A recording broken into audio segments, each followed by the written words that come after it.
నమస్తే, welcome to our channel. నేను శివ్.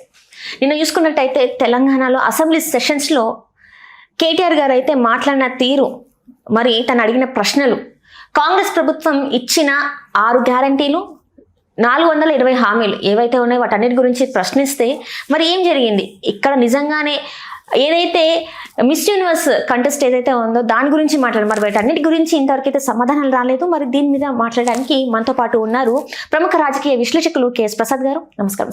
నమస్తే అమ్మా. సార్, కాంగ్రెస్ ప్రభుత్వం ఏర్పడిన తర్వాత ఏమేమి జరిగాయో అనేది మళ్ళీ ఒక్కసారి నిన్న అసెంబ్లీ సెషన్లో కేటీఆర్ గారు మాట్లాడడం జరిగింది. చాలా వరకు చాలా క్లియర్గా మాట్లాడడం జరిగింది. కానీ ఇక్కడ మాట్లాడిన దానికి ఎవరు కూడా తనకి కౌంటర్గా మేము ఇది చేసామని చెప్పేసి కాంగ్రెస్ నాయకులు ఎవరు మాట్లాడడం జరగలేదు. దీన్ని అసలు ఎలా చూడాలంటారు సార్? అంటే వైఫల్యాన్ని వాళ్ళు ఒప్పుకున్నట్టేనా, మరి ఏంటంటారు? వెనకటికి ఒక సామెత ఉండేది, తెంగరోళ్ళని తిరణాలకు తీసుకెళ్తే అని. ఈసారి ఏంటంటే తెంగరోళ్ళని కాంగ్రెస్ ప్రభుత్వం ఇస్తే అలా అసెంబ్లీ సమావేశాలకు వెళ్తే ఎలా ఉంటుందో అలాగే ఉంది. ఒక్క శ్రీధర్ బాబు గారు నేను స్టేట్మెంట్తో మొత్తం కడవడు పాల్లో ఉప్పుకల్లు వేసాడు ఆయన. ఏమంది, మేము కూలీళ్ళం జీతకర్లం అని, మా బతుకులకు సీల్ కవర్లు వస్తాయని. ఇది ప్రజాస్వామ్యం. ప్రజాస్వామ్యంలో ప్రజల చేత, ప్రజల వలన, ప్రజల కొరకు మేము ఎన్నుకున్న ప్రజాప్రభుత్వ ప్రతినిధులు మాకు మీరు సంరక్షిస్తారంటే సేవా తత్పరతకి మేము గుర్తించి మీకు ఇచ్చిన అవకాశం. దాన్ని ఏం చెప్పాడైనా, జీతగాడితో ఆయన అభివర్ణించుకున్నాడు. అంటే అర్థం ఏంటి? జీతగాడు, కూలుడు, కూలి పని చేసేవాడు ప్రజాస్వామ్యంలో ప్రజలకు సేవ చేయడానికి లేము అన్నది సమాధానం వచ్చింది. సో ఈ ప్రాస్పెక్టులో నువ్వు ఏదో యాంటిసిపేట్ చేసి ఈ ప్రభుత్వాన్ని నువ్వు ఎన్నుకున్నందుకు ఇంకో 2.5 ఏళ్ళు మీ మీరు సవ్వాల్సిందే అన్నది సమాధానం. ఈ మధ్యలో జగ్గారెడ్డి తీసుకొచ్చి పిసిసి అధ్యక్షుడు అంటే మళ్ళీ తెంగరవణ తిరునాళ్ళకని ఎందుకు చెప్పానంటే, మీ కళ్ళ ముందు ఒక ప్రయోగం జరిగింది. ఇది షర్మిలని కాలుగాలిన పిల్లల మొత్తం తెలంగాణ తిరిగించి ఇటు తీసుకెళ్ళి ఆంధ్రప్రదేశ్లో పిసిసి అధ్యక్షురాలు చేశారు. ఇప్పుడు కూడా కవితమ్మని తీసుకొచ్చి ఇంకో తెంగరబుచ్చని బయట తెచ్చారు కదా. ఇప్పుడు రేపు పాదయాత్రలో లేకపోతే 4-5 అవాకులు చవాకులు ఆడావిడి గాబరా పడిపోయిన తర్వాత మళ్ళీ టక్కని మహేష్ గౌడ్ని తీసేసి ఈయన కూర్చోబెట్టాలి ఎలక్షన్ ముందు ఎప్పుడోనూ. ఇంతకు మించి ఇంకా పెద్ద రాజకీయ విన్యాసం ఏముంటుంది? ఇప్పుడు దానికి జగ్గారెడ్డిని తీసుకొస్తున్నారు. జగ్గారెడ్డి, సంగారెడ్డిలో నేను ఇంక నిలబడదలుచుకోలేదు, నన్ను మీరు ఓడగొడతారా అని ఇలాగా వివేకానంద స్టిల్ ఇచ్చి చెప్తే మన హోలీకి బాగా డ్యాన్స్ వేసేయడం గెలిపిస్తారా? నిజంగా సేవ చేస్తే గెలిపించాలి కానీ హోలీకి డ్యాన్స్ వేసేయడం గెలిపిస్తారా? చెప్పు. సేవకే సార్. మరి సేవ చేస్తే గెలిపించలేదు కదా, గెలిపించలేదు, సేవ చేయనట్టే కదా. మీరు కూడా సీల్ కవర్ బ్యాచే కదా. ఇలాంటివన్నీ మళ్ళీ మరి మాకు చెప్తారు కథలు. మరి అట్లా చూసుకుంటే ఇవన్నీ గమనిస్తాను. ఉన్నారు కదా సార్, జీవన్ రెడ్డి గారు నిన్న చూసుకున్నట్టయితే ప్రెస్ మీట్ పెట్టేసి మాట్లాడారు కదా సార్. నేను ఇక్కడ మాట్లాడుతుంటే నువ్వు గాబరా పడిపోయా దిక్కుమాల తప్పేలా ఛానల్ క్వశ్చన్ మీద క్వశ్చన్లు అడిగా ఎక్కువ. ముందు ఈ ఫ్లోలో సముచిత స్థానాల గురించి నేను ఆల్రెడీ ఎక్స్ప్లెయిన్ చేస్తున్నాను కాంగ్రెస్ పరంగా. జీవన్ రెడ్డి రేపు 27-28 ఉగాది తర్వాత కేసీఆర్ గారు వెళ్ళి జాయిన్ చేసుకుంటారు అనేది ఖచ్చితంగా మార్కెట్లో నడుస్తుంది. దీంతో పాటు గతంలో సిఎల్పి విలీనం చేసేసిన ఉదంతం ఉంది. దానం నాగేంద్రకి కోడి అలగట్టి నువ్వే మినిస్టర్ అని సంవత్సరం పెట్టి జాయిన్ అయిన కాడి నుంచి సినిమా చూపిస్తుండ్రు. ఇప్పటికి దిక్కు దివానం లేదు. ఆ కడియం శ్రీ గారు కూడా ఎటు తేల్చుకోలేకపోతుండ్రు. స్పీకర్ వ్యవస్థ బ్రహ్మాండంగా మేనేజ్ చేశారు. సో ఈ తరుణంలో 10 మంది బీఆర్ఎస్ నుంచి వెళ్ళి అక్కడ జాయిన్ అయ్యారన్న మాట దేవుడు ఎరుగు. మునుగోడు కూడా రెడీగా ఉన్నాడు వెనక్కి రావడానికి. మునుగోడు జాయినింగ్ కార్యక్రమాలకు అతి దగ్గరలో సన్నాహక కార్యక్రమాలు నడుస్తున్నాయి. సో ఇవన్నీ దృష్టిలో పెట్టుకుని మడత ఉడకబడిపోతుందో చూసుకోమని ఒకసారి. తాత్కాలిక గాలిబుడగల ఏర్పడిన ఈ ప్రభుత్వం గాలిబుడగల ట్రావెల్ చేస్తూ ఉంటుంది. 2.5 సంవత్సరాలు ట్రావెల్ చేసింది. అబ్బా అద్భుతం అనుకుని కూర్చొని చూస్తున్నాం మనం అందరూ. అది ఏ రోజు దడేలు మంటదో వాడికి తెలియదు. మన కాంట్రాక్ట్ మీటింగ్ పెట్టాడు. 15 మంది నల్గొండ నాయకులను పిలిస్తే 9 మంది వచ్చారు. నేను ఎప్పటి నుంచి మొత్తుకుంటున్నాను ఇవ్వడానికి కాదు 10 మంది లేరని. అదే వాళ్ళ ధైర్యం. సీల్ కవరు మూటలు తీసుకెళ్ళి ఇవ్వాలి ముసలి. తెలంగాణ సంపదకి ద్రోహం జరుగుతూ ఇక్కడి నుంచి ఎత్తుకెళ్ళిపోతారన్న విషయం మీద కదా మన అందరూ ఆక్రమణ. నేషనల్ గవర్నమెంట్స్ ఏ వచ్చినా సరే వాళ్ళు ఇప్పుడు కాంగ్రెస్ ఉంది, పొద్దున మనం ఇంకా ఇరమాలో కల్లా బీజేపీకి వేస్తే ఇంకా పెద్ద పెద్ద మూటలు పట్టి పోతాడు. అప్పుడు గ్యాప్ పొందలేదు. కాంగ్రెస్ గవర్నమెంట్ ఉండే కదా, రాజమండ్రిలో పడిన గ్యాస్ని తీసుకెళ్ళి రిలయన్స్ వాడికి ఇచ్చారు. అప్పుడు కేంద్ర ప్రభుత్వం నిర్ణయమే కదా. అలా ఇక్కడ ఉన్న ఏ సంపదకైనా వాళ్ళు టెండర్ అడిగితే ఏడు చేయగలరు. ప్రాంత పార్టీలు అయితే పరిరక్షించుకుంటే ప్రాంతాన్ని. ఇది బేసిక్ లాజిక్.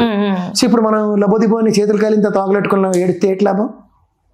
అసెంబ్లీ సమావేశంలో కేటీఆర్ తొలగొట్టాడు. రేపు ఇంకా బడ్జెట్ పెట్టిన తర్వాత హరీష్ రావు విశ్వరూపం చూపిస్తాడు. ఇదేంటి మగవాడు మాంకాళి అవతారం ఎలాగెత్తాడో చూపిస్తాడు రేపు.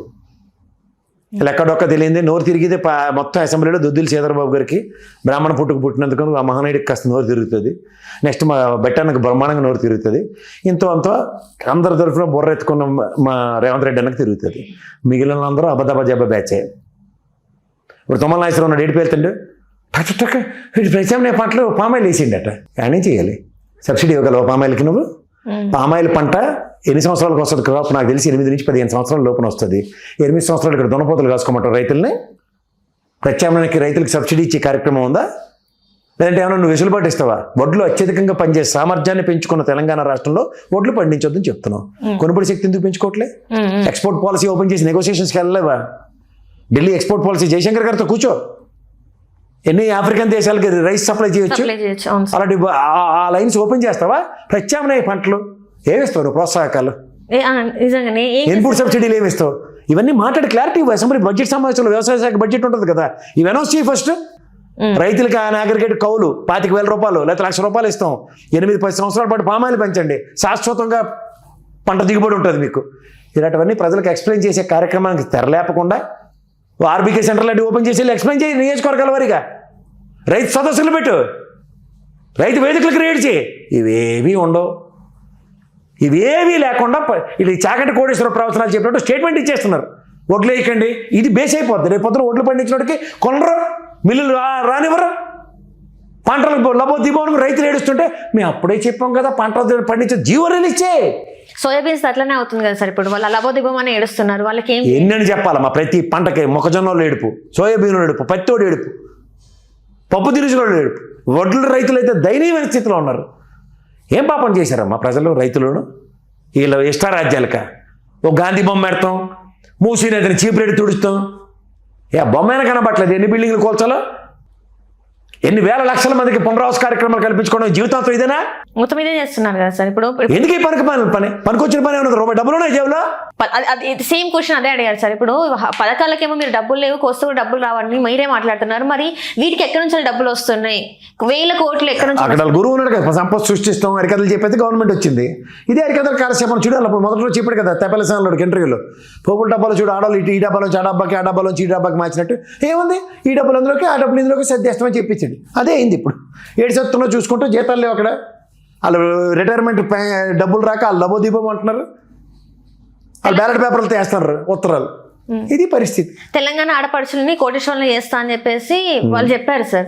నెలకు 2,000 చెప్పేశారు. నిన్న సీతకి చెప్పింది కదా మా బంగారు తల్లి, 50 లక్షల మందికి ఇచ్చేసామని. ఎక్కడ ఇచ్చారు సార్? 57,000 కోట్లు. ఎక్కడ సార్? ఎక్కడైనా సార్? ఏమో నాకు తెలియదు. నువ్వు వార్తల్లో నువ్వే చెప్పాలి. లేదు సార్, జరగలేదు సార్, అసలు జరగలేదు సార్. మరి ఏం చేస్తాను? నేను అసెంబ్లీలో నిలబడి చెప్పింది ఆవిడ 57,000 కోట్లు రిలీజ్ చేసాం. ఇంతవరకు ఇవ్వలేదు సార్. బడ్జెట్ పెడితే చెప్పు, అన్ని లెక్కలు వస్తాయి. హరీష్ రావు గారు చెప్తారు ఈ 57,000 కోట్లు ఎక్కడ సర్దారు, దేనికి ఇచ్చారు. ఎందుకు అంటే నేను అదే సార్, ఎందుకు అసెంబ్లీ మనము చట్టసభల్లో అబద్ధాలు చెప్పొద్దు. అసలు ఏం డెవలప్ జరిగింది, ఎంత మనము ఫినాన్స్ ఎంత చేసాము ఏంటంటే. నీకు ఎప్పుడైనా సరే ఒక మార్గం గురువు క్రియేట్ చేస్తాడు. ఆ గురువు బాటలోనే కదా వెళ్తాం. తల్లిదండ్రి గురువు దైవం అంటాం కదా మనం. ఇప్పుడు ఆంధ్రప్రదేశ్ చూడు, మన బడ్జెట్ చీకటి దెబ్బల బడ్జెట్ పెట్టారు. ఎవరికి అర్థం కాకుండా ఏ డబ్బులు ఎక్కడికి వెళ్ళాయో, ఎందుకు పెట్టారు, ఏటి లేకుండా తూచని వెళ్ళిపోయారు. కాక రిపోర్టు ఈ బడ్జెట్ కంపేర్ చేసినా ఎవడో ఒప్పుకోవట్లేదు. అదే పని చేయబోతున్నారేమో నాకు డౌట్గా ఉంది. ఇక్కడ అంటే అక్కడ కాపీ పేస్ట్ ఇక్కడ చేస్తున్నారా? ఆబ్వియస్లీ అదే కనబడుతుంది నాకు. అలాంటి ఫీల్డ్లో నెలకొట్టరు. మేము సంక్షేమం వాళ్ళు అన్నీ ఇచ్చేసామని అక్కడ చెప్పినట్టు ఇక్కడ కూడా నేను 57,000 కోట్లు నేను ఆడపిల్లలందరికీ ఇచ్చామని చెప్పింది సీతక్కమ్మ. మా సీతక్క చెప్పింది అదే. ఉద్యోగాల గురించి ధర్నాలు చేస్తున్నారు విద్యార్థులు. స్కూటీలు అన్నారు, 2,500 అన్నారు, తులం బంగారం అన్నారు. ఇందులో ఏది జరగట్లేదు. ఒక ఫ్రీ బస్సు నేను ఒప్పుకుంటాను, ఫ్రీ బస్సు నడుస్తుంది. మరి మిగతావన్నీ ఏంటి సార్? ఇంతోనే గాలికి వెళ్ళిపోయి అంతే. ఇలా చెప్తారు సార్.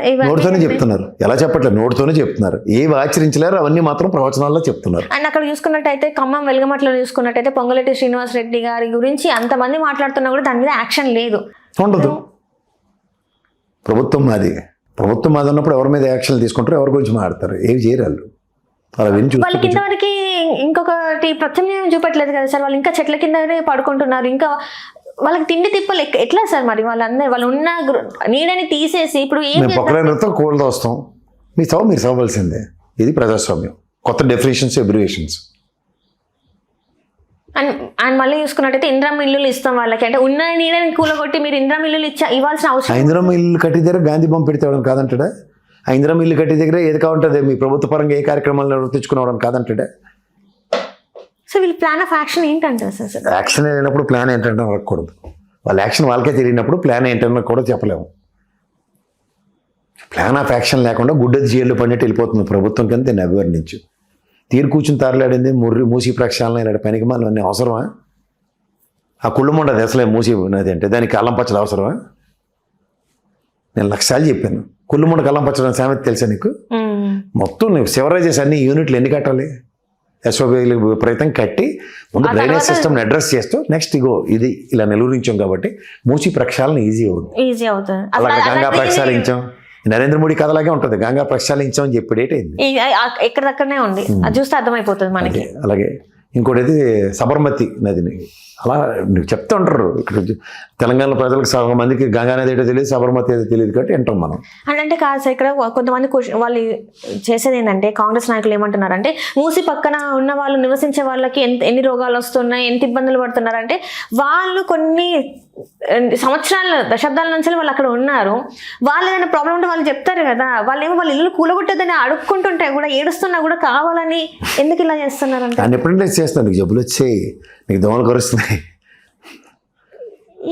ఏమీ చేయలేవు అంతే. నువ్వు చూస్తూ ఉండు. మీరు ఈ 5 ఏళ్ళు భరించవచ్చు. మనం అంటే ఏపీ గురించి మాట్లాడినా ఇటు తెలంగాణ గురించి మాట్లాడినా ఇంకా ఈ కాలం ప్రజల్లో చైతన్యం రావాలమ్మా. ప్రజలు రోడ్ల మీదకి వచ్చి తిరగబడితేనే కానీ వాళ్ళకి బుద్ధి రాదు. అంటే అసెంబ్లీ సెషన్ లో మాట్లాడుతున్నా కూడా ఏం మాట్లాడుతున్నారు? ఏముంది? ఇప్పుడు అపోజిషన్ వాయిస్ ఇస్తుంది, ఇమీడియట్ గా పరిగెట్టుకు వెళ్తున్నారు ఎక్కడ ఉంటే అక్కడ పొక్కలైన అడ్డుకోవడానికి వాటికి. అవి ఏమవుతున్నాయి అవుట్కమ్ చెప్పు? అసలు సినిమాల్లో అయితే హీరో వచ్చి లేకపోతే హ్యాపీ అయిపోయినవి కనబడుతున్నాయి. నిజంగా హీరో కేటీఆర్ వెళ్ళినా, హరీష్ రావు వెళ్ళినా, కేసీఆర్ వెళ్ళినా అలా అవుతున్నారా? ప్రజాస్వామ్యంలో నిజమైన పరిరక్షకుడు ఎక్కడ ఉన్నారు? గతంలో నక్సలైట్ వ్యవస్థ ఉండేది, కాస్త భయం ఉండేది, ఏదో పిచ్చి పిచ్చిగా అణగారిన వ్యవస్థను కానీ ఎవరినైనా ఇది జరిగితే వాళ్ళు ఇమీడియట్గా డిఫరెంట్ యాక్షన్ ఫ్రంట్ ఉంటుంది. ఆ భయం కూడా ఇప్పుడు లేదు. ఎందుకంటే ఆపరేషన్ కగారు నడుస్తుంది కాబట్టి అందరూ బయటకు వచ్చి మార్చండికి మొత్తం మడతెట్టేసే కార్యక్రమం ఉంది. సో ప్రత్యామ్నాయం లేనప్పుడు ఏమవుతుంది?